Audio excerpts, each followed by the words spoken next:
মাস 10 দিন গর্ভে ধরে প্রসব যন্ত্রণা সহ্য করে, 10 মাস 10 দিন গর্ভে ধরে প্রসব যন্ত্রণা সহ্য করে করেছেন যে মা জন্মদান।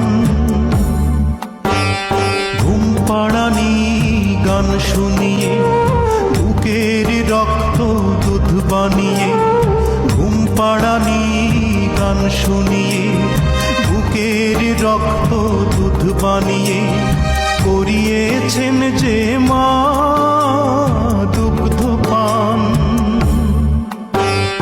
যে মা ছিল বাড়ির রানী সে মা হলো কেন চাকরানী?